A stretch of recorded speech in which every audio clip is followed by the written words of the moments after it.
نحمده ونصلي على رسوله الكريم وعلى آله وصحبه أجمعين. أعوذ بالله من الشيطان الرجيم.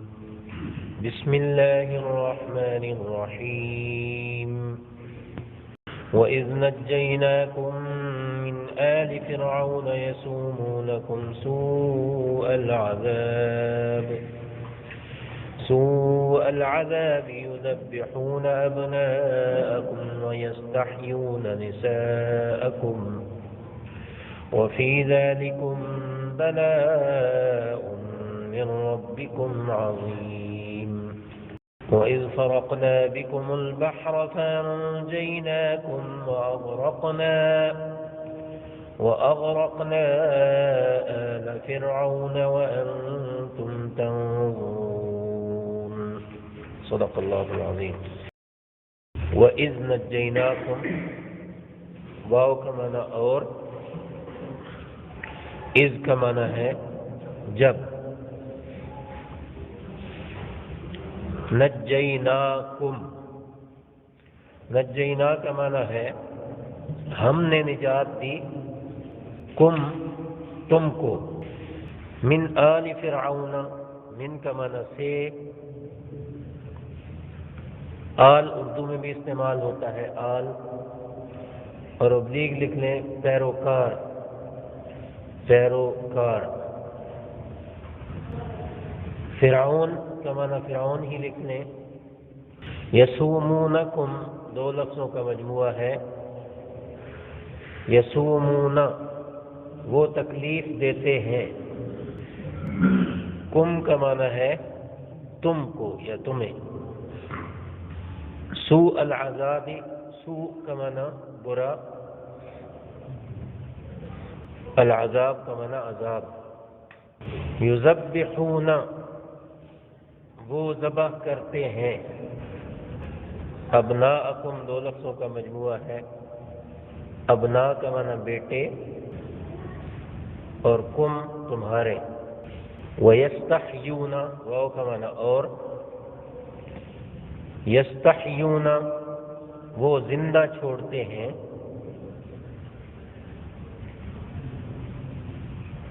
وہ زندہ چھوڑتے ہیں. نساءکم، نساء کا معنی عورتیں اور کم کا معنی تمہاری. وفی ذالکم واو کا معنی اور، فی کا معنی میں، ذالکم کا معنی وہ. یہ اصل میں ذالکہ ہوتا ہے جب مخاطب ہو زیادہ اور اس کے لیے ذالکہ کا لفظ استعمال کریں تو عربی میں بعض دفعہ اسی کو ذالکم کہہ دیتے ہیں، معنی صرف وہ ہوگا وہ.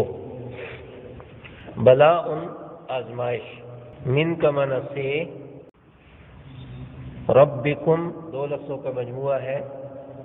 رب کا معنی پالنے والا اور کم تمہارا. عظیم بڑی، بڑا بھی معنی کرتے ہیں بڑی بھی کرتے ہیں جیسے سیاق و سباق کے مطابق. اگلی آیت ہے وَإِذْ فَرَقْنَا بِكُمُ الْبَحْرَ واو کا معنی اور، اذ کا معنی جب. فرقنا ہم نے پھاڑ دیا. یہ فرقہ ہے اسی سے نکلا ہوا ہے، مسلمانوں کی وحدت کو پھاڑ کے الگ الگ کر دینا. اور جو جب ہم اسکولوں میں پڑھتے تھے تو جماعت کے فریق ہوتے تھے، اب تو سیکشن ہی کہتے ہیں، معنی ایک ہی ہے دونوں کا. تو فریق جو ہوتے تھے اس کا مطلب ہوتا تھا جماعت ایک ہی ہے لیکن اس کے اجزاء مختلف ہیں. ہم نے پھاڑ دیا. بے کا معنی ساتھ، کم کا معنی تمہارے. البحر سمندر. فانجیناکم فا کا معنی تو، انجینا ہم نے نجات دی، کم تمہیں. وَأَغْرَقْنَا واو کا معنی اور، اغرقنا ہم نے غرق کر دیا، آل فرعون، آل کا معنی آل ہی لکھ لیں، فرعون کا معنی فرعون لکھ لیں۔ وَأَنْتُمْ تَنْظُرُونَ، واو کا معنی اور، انتم کا معنی تم، تنظرون تم دیکھ رہے ہو، نظر سے ہے، تم دیکھ رہے ہو، یہ لفظی معنی ہوگی۔ بامحاورہ ترجمہ کرتے ہیں، وَإِذْ نَجَّيْنَاكُمْ مِنْ آلِ فِرْعَوْنَ يَسُومُونَكُمْ سُوءَ الْعَذَابِ، اور جب ہم نے تمہیں آل فرعون سے نجات دی، وہ تمہیں برا عذاب دیتے تھے۔ یذبحون ابناءکم، تمہارے بیٹوں کو ذبح کر ڈالتے تھے، وَيَسْتَحْيُونَ نِسَاءَكُمْ، اور تمہاری عورتوں کو زندہ رہنے دیتے تھے، اور تمہاری عورتوں کو زندہ رہنے دیتے تھے۔ وَفِي ذَلِكُمْ بَلَاءٌ مِّن رَبِّكُمْ عَظِيمٌ، اور اس میں تمہارے رب کی طرف سے بہت بڑی آزمائش تھی۔ وَإِذْ فَرَقْنَا بِكُمُ الْبَحْرَ، اور جب ہم نے تمہارے لیے سمندر کو پھاڑ ڈالا،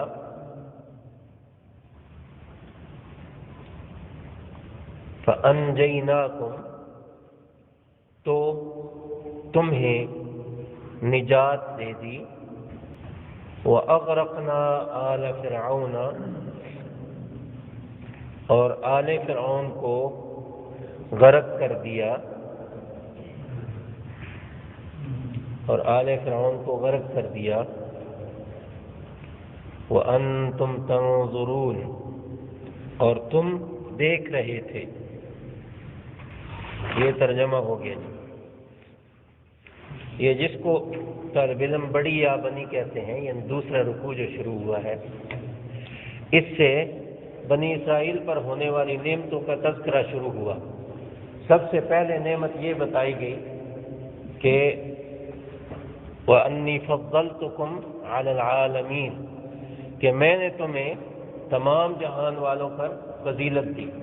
وہ فضیلت کیسی تھی کہ اللہ تعالیٰ نے ان کے اندر نبوت کا ایک بڑا سلسلہ جاری فرمایا، اور بہت سارے انبیاء کرام ان کے پاس آئے، اور 2 کتابیں ان کے پاس آئیں، زبور بھی اور تورات بھی، اور اس کے ساتھ ساتھ ان کو دنیا میں مختلف مقامات پر بڑی بڑی حکومتیں ملیں، ان کو بڑا عروج نصیب ہوا۔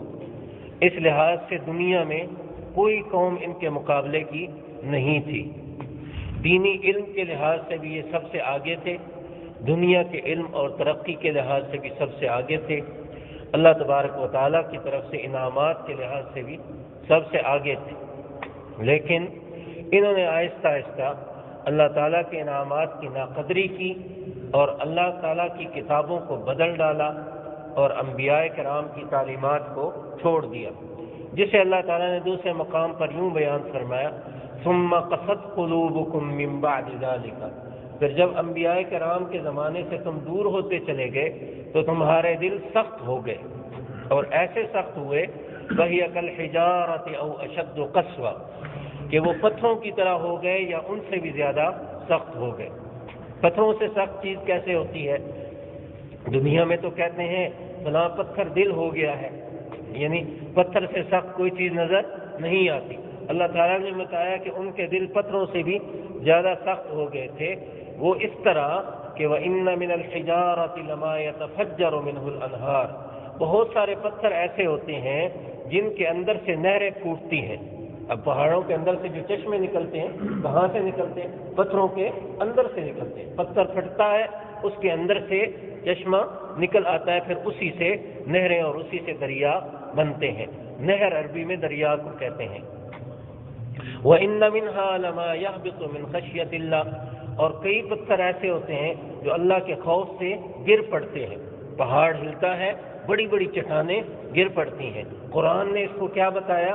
قرآن نے یہ بتایا کہ یہ اللہ کے خوف سے گرتے ہیں، لیکن ان کے دل سخت ہوتے چلے گئے. تو آدمی کو یہ خیال رہتا ہے کہ چونکہ میں بڑوں کی اولاد ہوں اس لیے یہ سلسلہ سارا میرے ہاتھ میں ہے، اور وہ عزت اور احترام جو ہمارے بڑوں کو حاصل تھا وہ نسل در نسل ہم تک منتقل ہو رہا ہے. تو کل ہم نے بڑی تفصیل سے بتایا کہ اللہ تبارک و تعالیٰ نے یہ بات بنی اسرائیل کو سمجھا دی کہ نسل در نسل والی بات جہاں کوئی نہیں، اس کے لیے تمہیں خود عمل کرنا پڑے گا، اور اس آگ سے بچو جو کہ جس دن کہ کوئی آدمی کسی دوسرے آدمی کے بدلے کام نہیں آ سکے گا. اور 4 چیزیں اللہ پاک نے گنوا دی، وہی 4 چیزیں جن سے کسی ملزم یا کسی مجرم کو چھڑوایا جا سکتا ہے.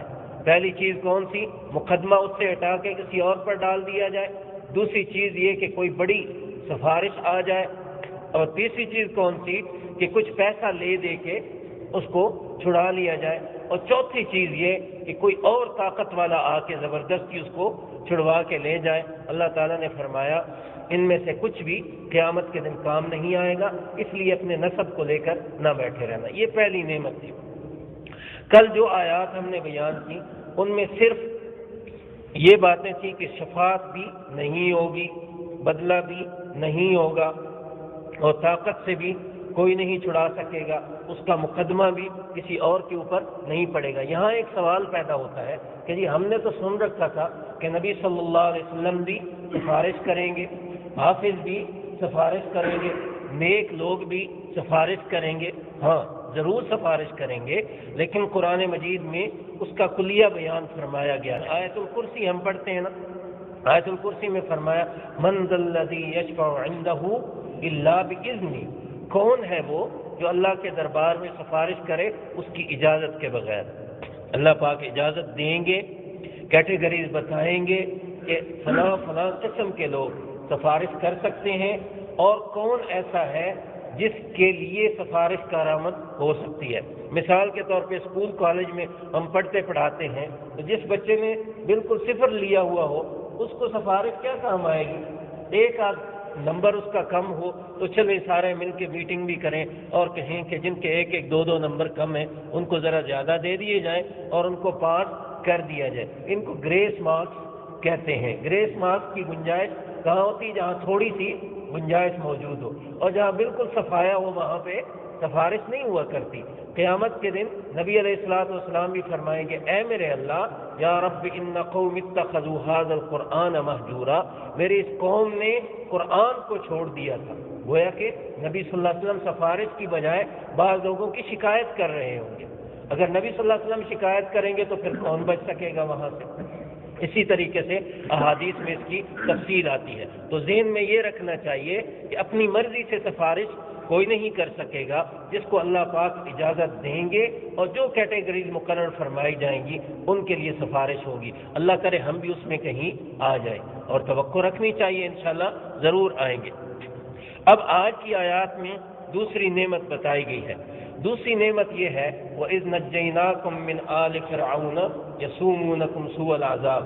دوسری نعمت ہماری وہ یاد کرو کہ ہم نے تمہیں آل فرعون سے نجات دی.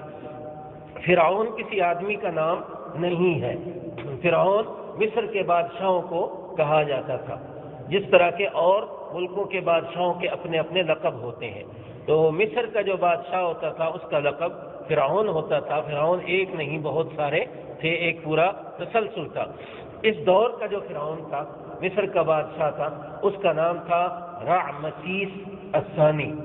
رعمسیس الثانی، رے عین میم سین، یہ سین رعمسیس ثانی. ثانی تو ہم لکھتے رہتے ہیں اردو میں بھی.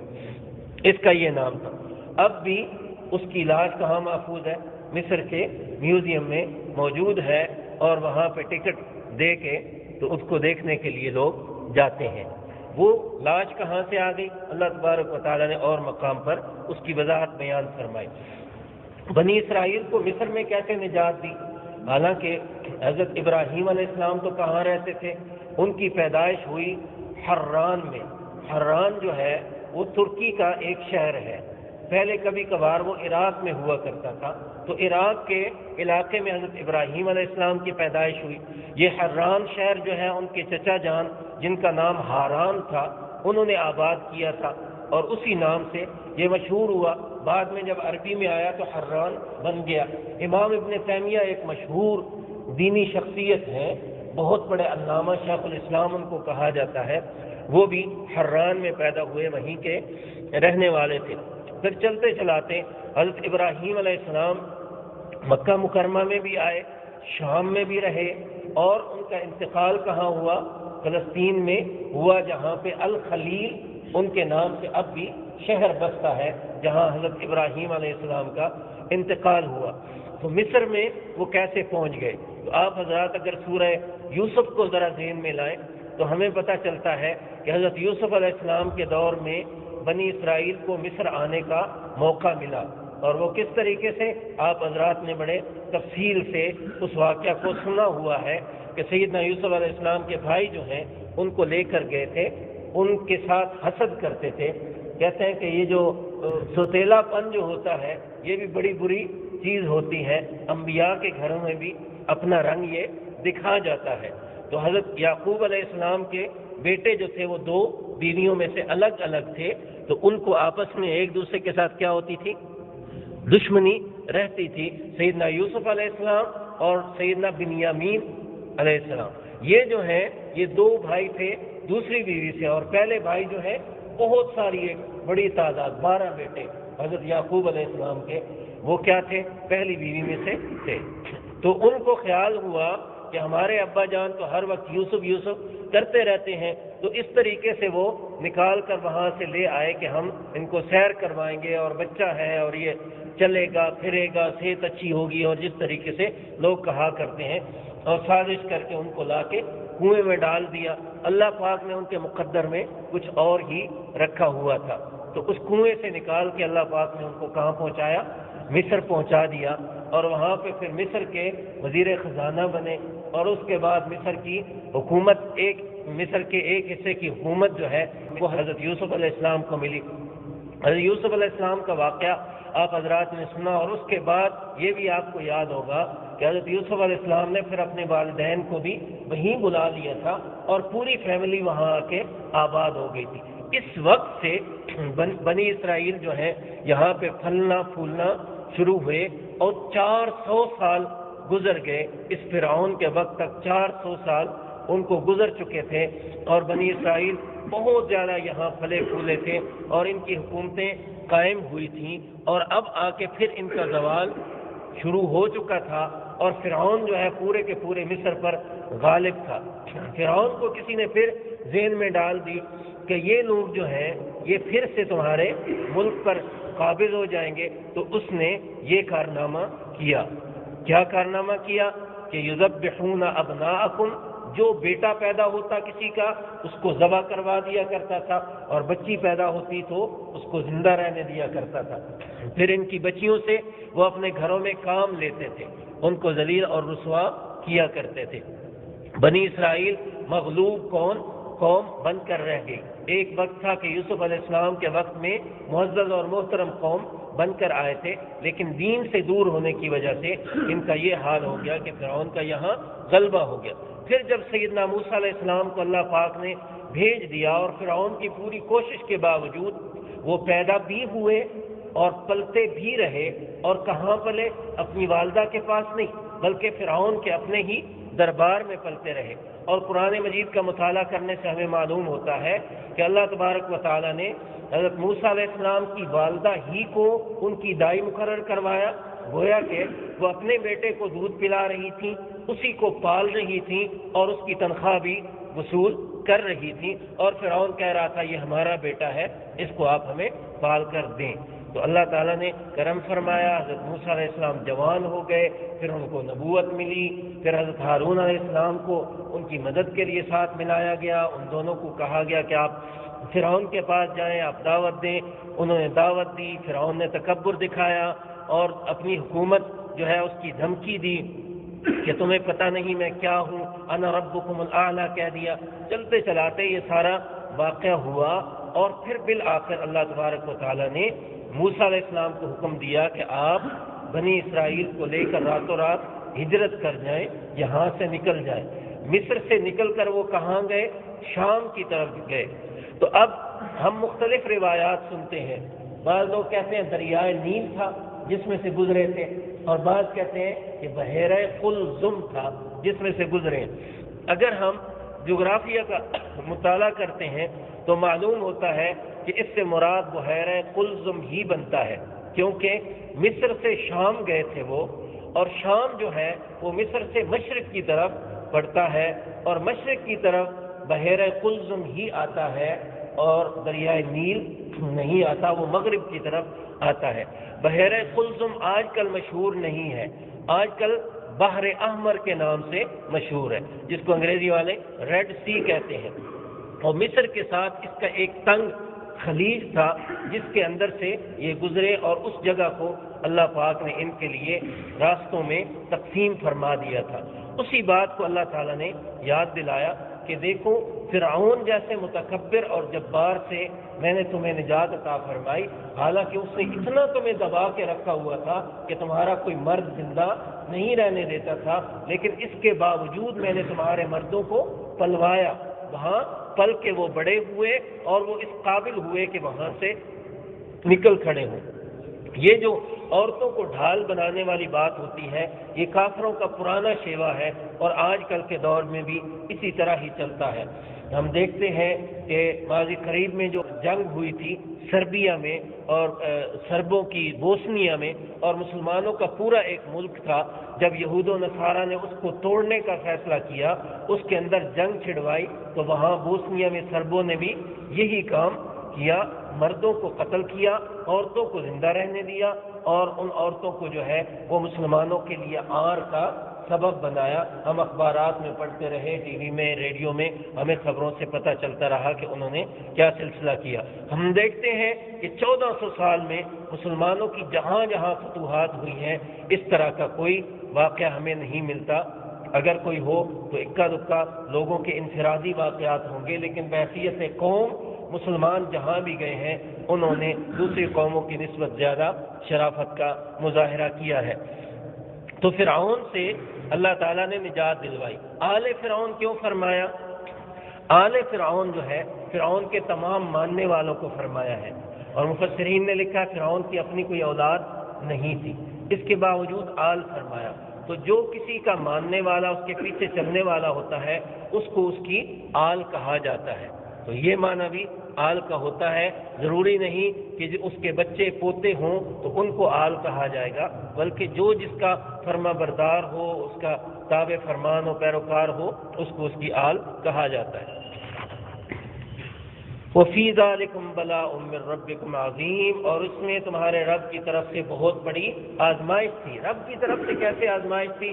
کہ تم نے اس کی کتابوں کو بگاڑا، تم نے اس کے انبیاء کی تعلیمات کو چھوڑا۔ تو جب لوگ دین کو مسخ کرتے ہیں پھر ان کی اجتماعی زندگی مسخ ہو کے رہ جایا کرتی ہے۔ تم بھی خیال کرنا کہ کہیں قرآن کی تعلیمات کو تم مسخ کر ڈالو اور پھر تمہیں بھی نقصان اٹھانا پڑے۔ اور تیسری نعمت اب یہ بتائی کہ نجات ہم نے تمہیں کیسے دی تھی؟ ہم نے تمہارے لیے سمندر کو پھاڑ کر اس کے اندر سے 12 راستے تمہارے لیے بنا دیے تھے۔ قرآن مجید میں دوسرے مقام پہ اس کی تفصیل انشاءاللہ آئے گی اور ہم اس کو دیکھ لیں گے۔ فرمایا کہ ہم نے سمندر کو پھاڑا، اس میں سے تمہیں نجات دی، اور فرعون اور اس کی ساری قوم کو ہم نے وہاں غرق کر دیا، اور تم اپنی آنکھوں سے دیکھ رہے تھے۔ تم سے مراد کیا ہے؟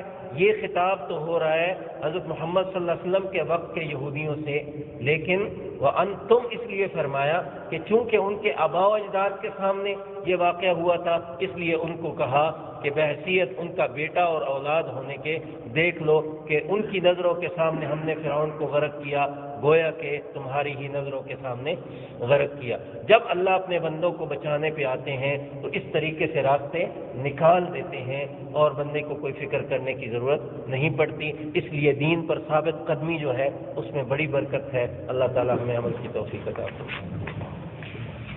الحمد للہ رب العالمین والصلاة والسلام علی اشرف الانبیاء والمرسلین ربنا آتنا فی الدنیا حسنة وفی الآخرة حسنة وقنا عذاب النار اللهم حبب إلينا الإيمان وزينه في قلوبنا وكره إلينا الكفر والفسوق والعصيان اللهم اجعلنا من الراشدين ربنا تقبل منا إنك أنت السميع العليم وتب علينا إنك أنت التواب الرحيم وصلى الله تعالى على النبي الكريم محمد وعلى آله وصحبه أجمعين رحمة الله